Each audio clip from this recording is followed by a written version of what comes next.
What's going on, everyone? Welcome back to my YouTube channel. And before I get into this video, be sure you click that subscribe button, hit that notification bell for new videos on my channel, and to know when new videos will drop. Now, as you can see from the title of this video, I'm giving you my top 10 worst movies of 2021. Now, you're probably wondering how I'm going to do this. Well, I'm just going to give you my top 10, talk about each movie a little bit, and then move on to the next one. So, let's get to it. My number 10 worst movie of 2021 was Tom and Jerry. This movie was different. It's mixed with live action and animation, but it didn't fit the mold of what Tom and Jerry usually is. I didn't have fun with this movie at all. I felt like they were trying to push it, but it didn't work, and it could have been much better for what it was. It did come on HBO Max, I believe, and it just didn't work, and it kind of was released in theaters, but good thing it wasn't, because it would have lost a lot of money. So number 10 for my worst movies of 2021 is Tom and Jerry. Number 9 for my worst movies of 2021 is Those Who Wish Me Dead, starring Angelina Jolie. Now, this movie was directed and written by Taylor Sheridan, the creator of Yellowstone. There were so many plot holes in this movie, I did not know what the hell was going on. The movie just goes right into it, and you have to understand what's, the aspect of what Angelina Jolie's character is going through. Other than that, nothing happened. The action sequences were okay, but they could have been better. The villains could have been better, and the action heroine scene of seeing Angelina Jolie always playing that brute force kind of a man role was different, but it could have been better. And while Taylor Sheridan is good with TV, I feel like the aspect of him going to movies really needs to be worked on. So number 9 for my worst movies of 2021 is Those Who Wish Me Dead. Number 8 for my worst movies of 2021 is Willys Wonderland. I wanted to like this movie for what it is, because I love Nicolas Cage, and he's been doing some amazing movies, but this movie felt like a Five Nights at Freddy's ripoff. It was just so comical that it just goes right into the movie, and then you have no idea what's going on until maybe halfway, and that's it. It's a simple movie. Is it fun? Yes, but it's not good fun. It's like one of those B movies that over time will become a cult classic. While Nicolas Cage was good, I feel like he could have done better in the role, and him beating up animatronics at so-called this Chuck E. Cheese ripoff place was really funny at times, and I actually laughed more than I cringed during watching this movie. So number 8 for my worst movies of 2021 is Willys Wonderland. Number 7 for my worst movies of 2021 is The Forever Purge. Why are we still going on with this series? This series should have stopped after, I want to say, The Purge Anarchy, which was the last good Purge movie. The Purge election year was okay, but Frank Grillo's character is the one that actually makes these series go forward. And if they do another one after the Forever Purge, I feel like they need to bring Frank Grillo's character back, because he's the one that actually makes things move forward. This movie was not good at all. When the TV series that is based off of these movies is better, then you know something is wrong. It's just a whole thing about the Forever Purge, and it keeps going and going, and it wasn't good at all. Different characters on different aspects of things. Like, bring back characters that we know from the previous movies, then maybe it will get better. So my number 7 worst movie of 2021 is The Forever Purge. My number 6 worst movie of 2021 is Coming to America.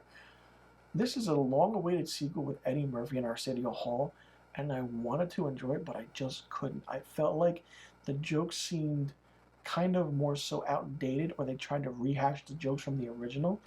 But it was good to see Eddie Murphy play certain characters from the original and bring those characters back, like the characters that were in the barbershop. So many years have passed, but these characters still look and stay the same, which was actually pretty funny. And the whole thing about him having a son, going back to New York, this and that, and becoming... It's really fun and interesting, but this sequel was done so many years later that it missed its mark entirely. I wanted to enjoy it, but I just couldn't, at a point where it was just way over the top, and they were just trying to get laughs just to get laughs. So my number 6 worst movie of 2021 was Coming to America. My number 5 worst movie of 2021 is The Woman in the Window. I mean, this basically is Rear Window with Jimmy Stewart. It's a whole rehashing of the Rear Window Alfred Hitchcock movie, where a woman is in her apartment and so forth, but she thinks her neighbors are killers, or so to speak. The all-star cast is fantastic in this movie, but it just didn't work as a whole. I wanted to like the suspense in it, but I couldn't get away from the factor that this was an Alfred Hitchcock movie that was done so many years ago and so much better with a Rear Window with Jimmy Stewart and Grace Kelly that it didn't work with this at all. I wanted to enjoy it, like I said, but the whole understanding is like, if you've seen how these movies are and how this story goes, then you know what's going to happen in the end. And if you can predict it before the movie ends, and if you can predict it at the beginning of this movie, then you don't have to watch it at all, because that's how this movie, ended up being. You watch it, you understand what's happening, and then you can predict it right before it's over. And it's a payoff that is not really exciting if you know how this story works, when this story has been done so many times, especially the original being Rear Window, that was directed by Alfred Hitchcock and starring Jimmy Stewart. So for me, my number 5 worst movie of 2021 was The Woman in the Window. My number 4 worst movie of 2021 was Spiral from the Book of Saw. It's very different seeing Chris Rock in a horror movie, and the reason he did Saw was because he is a fan of the franchise, and seeing Chris Rock as a fan of the franchise was really good, and having Samuel L. Jackson play his father in this movie was also really, really interesting. Seeing Samuel L. Jackson in a horror movie is really, really rare, and seeing the things that these characters go through in this was interesting. Once they showed the trailer and once everything was redone, it didn't have that gritty feeling as having Jigsaw, Tobin Bell himself, in these movies. Because once you see the trailer and once you understand what's going on with the story, and if you just read about it, then you know that someone else is doing this, but it's also a copycat. And I feel like the difference of this movie is that if you could have named it something else, it probably would have been better. But knowing that it's based on the Saw movies, which take place years later, and someone is just copycatting certain things and wanting to make sure of certain things, it just didn't work for me. But I do want to say Chris Rock and Samuel L. Jackson, however, were really, really good in this movie, which was really, really surprising. My number 3 worst movie of 2021 was Space Jam 2: A New Legacy. Don't remake, don't add, don't use a new character or basketball icon. The first one was great with Michael Jordan, and that was it. Of course, we see all the Looney Tunes come back. The jokes were funny. I laughed at the jokes, but anytime I wanted the Looney Tunes on, we had more so of LeBron James in it, which really didn't work. I mean, have you seen Space Jam 2? It's not a good movie at all. It didn't work at all, and I feel like if it did work, the movie would have been much better if they had a cameo from Michael Jordan. And it's funny because there's a joke where Bugs Bunny and all the Looney Tunes are like, I found him, I found Michael Jordan. No, Michael B. Jordan comes in. It's a nice touch, and it's really interesting how they did that. But other than that, the whole aspect of the villain monsters were just over the top, and it just looks like the movie was done to show off the new CGI that could be done for the Looney Tunes.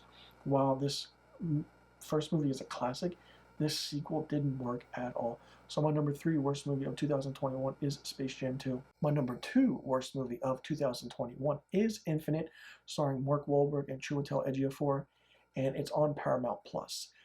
The sci-fi aspect is interesting, but the movie is really hard to understand. It's over the top, and certain aspects of it were like, what the hell's going on? Between being reincarnated, using your mind and certain things, using certain bodies, was really good, but it could have been done better. So my number 2 worst movie of 2021 was Infinite. And my number 1 worst movie of 2021 is Fast and Furious 9. Listen. These movies should have been done a long time ago. I feel like 7 could have been the actual ending of these movies, and because it would have been a fitting way to end this franchise and just ride off into the sunset with Paul Walker's character, and that's it. There was no reason to continue with Part 8, Part 9, 10, 11, or however many more you're going to do. The stunts were over the top. And when you give away the secrets and the plot in the trailers by showing John Cena and saying that he's the brother, and then having Han come back, what's the point of seeing the movie? While I feel like they couldn't get The Rock back for this because, he did his own movie with Jason Statham, the Hobbs and Shaw spinoff of Fast and Furious, which was 100 times much better movie and had better acting and more action sequences. And the dynamic between Dwayne Johnson and Jason Statham just works really well and much better. Seeing John Cena in a Fast and Furious movie as the brother was just weird. And then Charlize Theron's character, as Cypher comes back, the aspect of this whole movie was really, really unentertaining. And finding out why Han is back is really, really good. But I feel like 9 movies in this franchise is way too much, and it just doesn't make sense at all, and it didn't work. So my worst movie of 2021 is Fast and Furious 9.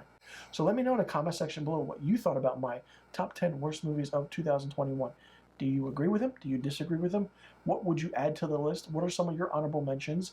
And do you think that I got my top 10 right for the worst movies of 2021? Let me know in the comment section below. And be sure you tune in to my next top 10 video of my top 10 best movies of 2021. And I'll see you guys in the next video.